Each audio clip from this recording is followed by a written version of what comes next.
Good afternoon, ladies and gentlemen. I'm here in a sweater vest, which means the temperature has dropped below 90 degrees for just a second here in Houston, Texas.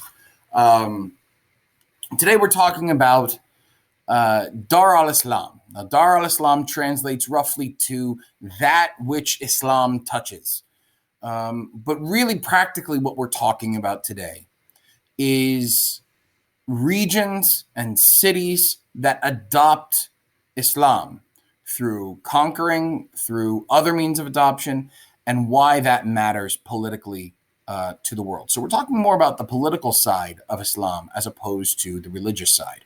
If you're interested in the religious side, don't forget I've got a video on Islam as well as the other Abrahamic religions you can check out.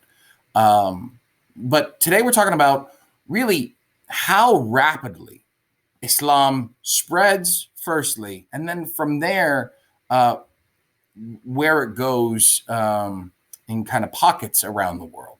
So at the time of his death, the Prophet Muhammad had conquered all of this region here, right? All of the dark red, most of the Arabian Peninsula. I'm going to make that darker. Most of the Arabian Peninsula was conquered by Muhammad and the army that he raised during his lifetime. Now, if you remember, when Muhammad dies, there is an argument over who should lead next, but eventually we pass it on to a caliph. And that term caliph or caliph, we also talk about the term caliphate, which is kind of like a kingdom, right, is to a king. The caliphate or the caliphate is a series of rulers under a similar title. So the first group that we talk about is the Rashidun Caliphate, also known as the Patriarchal Caliphate, right? And they are going to, in just 30 years, conquer all of this region here. That's this orange-ish color. Okay, they're going to expand, get the rest of the Arabian Peninsula, and then on to regions of the Middle East, and then over the next almost 100 years, we have another group come to power, and that's the Umayyad Caliphate. The Umayyad is going to conquer all of this yellow region right here, right? So they're going to get the rest of North Africa well into the Middle East over here, and then really that's not even the Middle East. That's Asia, as is all the Middle East, but they're going to move into Europe, conquering all of modern-day Portugal and most of Spain. Now, the Umayyad, at its extent, was the largest empire in the history of the world at the time. It still ranks as the sixth largest empire in the history of the world. So significantly larger than Rome or Persia, that both preceded it. Now, they're going to pass on to the Abbasid Caliphate. That's going to go from the year 750 to the year 1258. And we're going to talk about them, because under the Abbasid is what we refer to as the Islamic Golden Age, right? This is where you're seeing cities like the Baghdad, right? This incredible circular city, in it, the Baghdad House of Wisdom, with collections of books and Islamic scholars. I actually mentioned those Islamic scholars in my Middle Ages video. The Islamic scholars in Baghdad and Cordoba and in Timbuktu, and here's Timbuktu right here, right, in Africa. These cities of learning are going to be so important as in how they keep the Dark Ages from being dark, right? So if you need a refresher, go back and check that video out. Under the Abbasid Caliphate, we're going to see huge advancements in mathematics and in medicine and in literature. And these documents, which, you know, they're translating Greek and Roman texts into Arabic. And then, of course, as things often happen in the 13th century, they are going to meet their end by the Mongols. And here we see the Mongol conquering of Baghdad.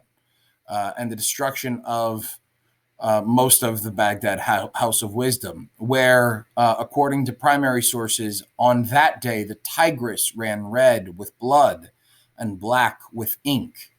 the Mongols threw so many books into the Tigris River, it is said that it built a bridge wide enough and strong enough to support a man on a horse. So we lost a great deal of knowledge that day. Thanks, Mongols. But we're going to talk about some other regions too and how they adopted, right? So this background map here that you're looking at is actually what the world looked like and how it was divided in the year 1300. Now we're going to zoom in here in India, and we're going to see up at the top a region called the Delhi Sultanate. Now, Islam is the primary religion of the Delhi Sultanate.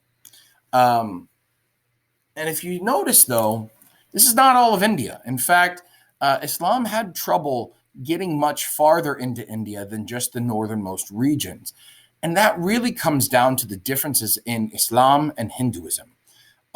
Hinduism, if you remember, again, did another video on that one. Hinduism is a rigid social structure, and as such is separated into castes, right, with very little social mobility. Whereas Islam is a religion of egalitarianism, which means equality. And so that class system isn't going to work in Islam. This major difference, as well as the difference between a monotheistic versus a polytheistic religion, right? These are going to be differences that keep Islam really out of India for the most part. So you're seeing a lot of struggle of Islam to get into India. But, right, if we look over to the West, into Africa, we're going to see a wide adoption of Islam. We're going to zoom in on this region here and look at these three kingdoms. Now, this is all actually the same region of Africa, just at three different times. You can see that it's all right here, right?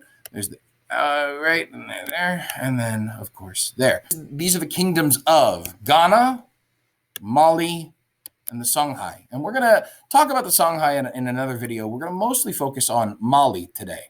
But we're going to talk here about the other ways that Islam spreads, right? So we already talked, yes, it can spread through conquering. But also, right, Islam, depending on the region, depending on who's in charge, Islam is a tolerant political group of other religions.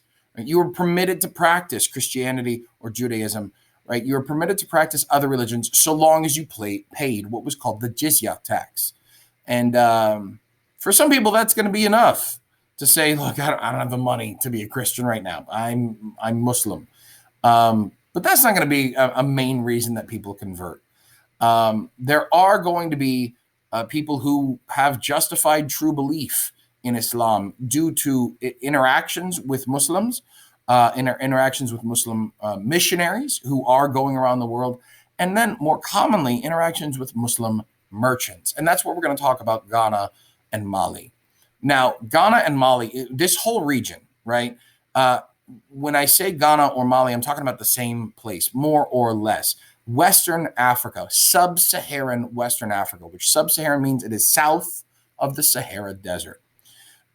This region of Africa is laden with gold, but there is an entire desert between this region and the rest of the world. So it is going to take merchants on camels crossing the Sahara to get that gold into the hands of the people. There are people who are willing to do this, and many of them are Islamic merchants. As these Islamic merchants come first into contact with Ghana, but then much more so in the kingdom of Mali, they are going to spread the religion of Islam to the point at which the king of Mali, a man by the name of Mansa Musa, is going to very famously in 1324 embark on the Hajj. Right? This is Dar al-Islam to its greatest extent. The king of another culture is going to adopt Islam. Now, Mansa Musa, because he is the king of Mali, means he's got a lot of gold. And when he goes on the Hajj, which remember is the pilgrimage to Mecca once annually, for that it happens every year in the city of Mecca and the Kaaba within it. the king of Mali travels around North Africa and eventually makes his way to Mecca. He apparently, allegedly, spends so much gold on his travels that he actually legitimately disrupts economies on his way. There's a rap lyric there for one of you, but I don't know how to write it, so you take that, right? Mansa Musa is incredibly wealthy, but for the purposes of this class, what's really even more important is that you see him adopting the Islamic faith. The Islamic faith in West Africa and in much of Africa is adopted in a much more peaceful fashion than, say, India. Now, we are going to see some syncretism as a result of Islam's interactions with India. And we're going to see out of that the development of Sufism, which takes aspects of Islam, some aspects of Hinduism, right? And then a healthy dose of mysticism to create a new religion. And here we see whirling dervishes, which is the most popular example of the Sufi practice. But yeah, that's going to come out of this as well in India. But all in all, it's not going to go very, very far in India, whereas in Africa, Islam is going to spread, mostly because they both are valuing merchants. Right? These merchants are going to travel all over the world. In fact, one of our earliest accounts of a Viking funeral comes from an Islamic merchant.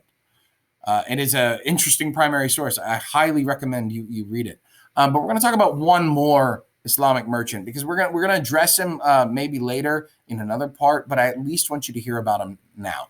Right? In the year 1325, the year after Mansa Musa makes his pilgrimage to Mecca, a 21-year-old man is going to set out without a traveling companion, without a friend, without a caravan. This 21-year-old merchant by the name of Ibn Battuta is going to travel around the known world of Dar al-Islam, right? He travels for almost 30 years, really for about 30 years. He's going to set out from Tangier in Morocco, and he's going to travel the entirety of the extent, right, all around, well into all the way into Mongol territory and into the Indian regions and into the Arabian Peninsula himself. And he's going to write the entire time. The writings of Ibn Battuta are really unbelievably important to historians, even though they were more or less not used or seen until about the 19th century. But when they were uncovered, they gave us unbelievably useful insight into the world of Dar al-Islam. So I just wanted to make sure you knew his name as well. So there it is. We talked about the caliphates and how they rapidly expanded Islam. We talked about the different methods that Islam spreads, right, through trade, through missionary.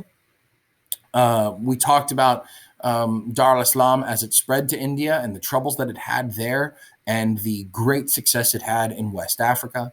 And we talked about two specific men and their travels, right? One is a king and one is a merchant, Mansa Musa and Ibn Battuta. So hopefully this gives you some insight on the importance that Islam has had politically around the world. So thanks for listening. And as always, keep perspective.